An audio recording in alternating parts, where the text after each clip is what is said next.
Chapter 1. I was 2 years old the first time I had dinner with a vampire.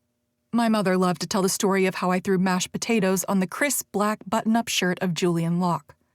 I was embarrassed at first, Mom would say, but then, when that man took his shirt off to soak the buttery stain, oh boy. At this point, Mom loved to fan herself for dramatic effect. I was grateful to you, Jessie girl.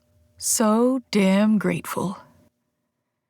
Every family member that's come before me has bound themselves to the Locke vampire house since the early 1800s, when the treaty between mortals and supernaturals was signed. By binding ourselves to them, once we're of age, our veins are like a 24-hour juice bar. There are rules, of course. 1.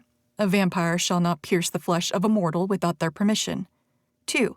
A vampire shall not enter the dwelling of a bound mortal without their permission. 3. A vampire shall not drain a mortal's veins.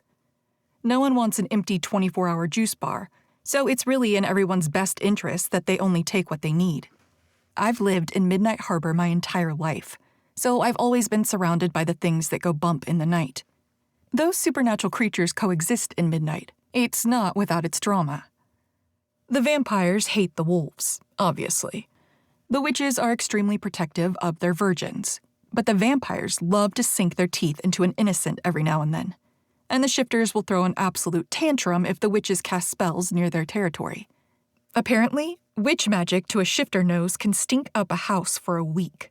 And the fae just want to go back to the fairy realm but can't, so they're disgruntled about being permanently displaced and cut off from their family and their courts. The humans are split on their opinions of the supernaturals, except for me. My opinion is very clear. I plan to leave Midnight Harbor to escape the supernatural world. When you turn 21, you're legally required to pledge yourself to a house, and my birthday is right around the corner. It's expected that I'll pledge to the Lockes, but I don't want to be a blood bag. Not that I want to be some shifter's mate, and I certainly don't want to be a virgin for the rest of my life, though I'm not even sure I'd qualify at this point. I know how to take care of my own pleasure, and I have the toy collection to prove it. What I want is a normal life. Somewhere out in the world where I'm not required to tap a vein like a juice box. Jessie, my boss says. Did you hear me? Huh? Rita frowns at me.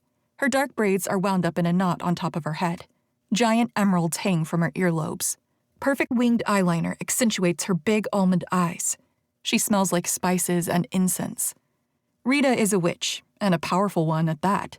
She owns the Magic Coffee Shop and was kind enough to give me a job last year when I begged and pleaded. I said I'm leaving for the day, but if you need anything, holler. I'm just going to be home working on spells.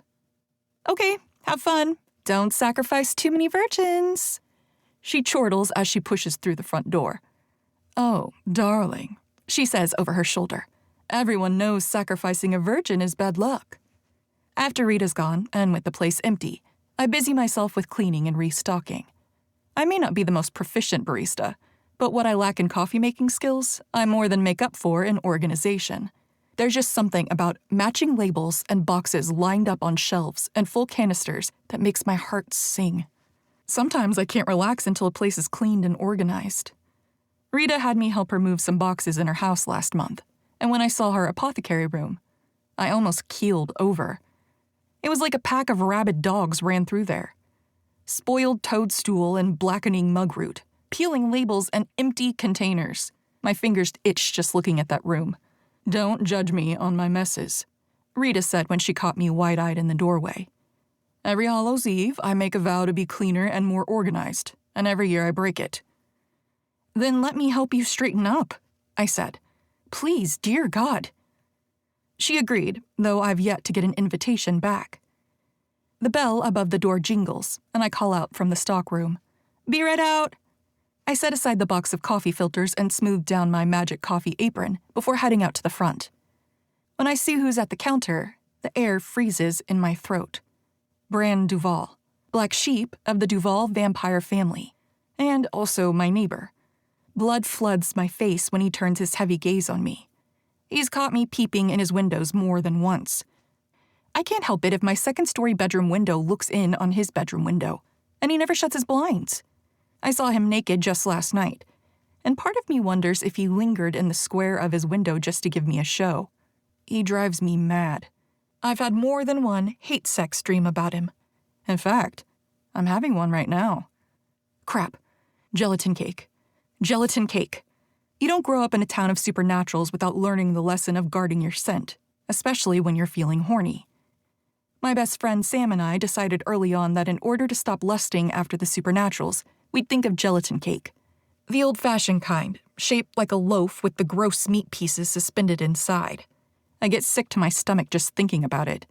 And as soon as I have that image firmly burned in my mind, I feel my body unwind and settle. I can totally do this. Be cool. Be cool. Hey, I say as I come behind the counter. Bran's black hair is messy and wet, like he just got out of the shower. He's wearing his usual, black t-shirt and jeans, black boots. Everything about Bran is dark and a little dangerous. Even in a town of supernaturals, he's not the type you'd want to bring home to Mom.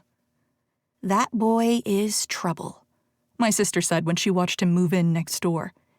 If I had a choice and the means, we'd be moving right now. Did you call him a boy? I'd said. He's several hundred years old. Well, he looks like a boy, so that's what I'm calling him. It makes me feel better. Bran was turned into a vampire when he was 20-ish years old. He may be one of the oldest in town, but he's one of the youngest in appearance. It somehow makes him more menacing, like a wolf in sheep's clothing. I think this is the first time I've ever seen you in here, I say to him, now trying to act casual when I am freaking the fuck out. I never took you for a coffee connoisseur. And I never took you for a peeping Tom, and yet here we are. Fucking hell. Shame flares in my face, and I'm sure it's making my freckles stand out even more. With my pale Irish skin, it makes it impossible to hide my embarrassment. Bran stares at me, blank-faced. Vampires, on the other hand, have always been very, very good at hiding their emotions. I lick my lips and decide to ignore that accusation since it's technically true. What can I get for you? Care to tap a vein? He asks. Now I'm starting to sweat. I need to get him out of here. I smile tightly at him. We're not allowed to tap a vein in a witch-owned property, but you know that. He smiles back, but it's the coldest smile I've ever seen. I suppose I did. Now, coffee. What can I get started for you? I didn't come here for coffee. I take a step back. I'm not exactly sure what he's jiving toward, but better to be prepared than sorry. There hasn't been a non-consensual vampire attack in over 100 years. But if someone broke that law, I'm pretty sure it would be Bran. He's not only arrogant and rebellious, but insufferably difficult. I mean, he lives in suburbia, next door to me when he could live in the Duval mansion outside of town. I don't know why he moved out of the mansion, but rumor has it that he got into a big argument with his older brother and got kicked out. What did you come for then? I ask carefully. His bright amber eyes seem to glow in the dim lighting as he says, I came to warn you, little mouse.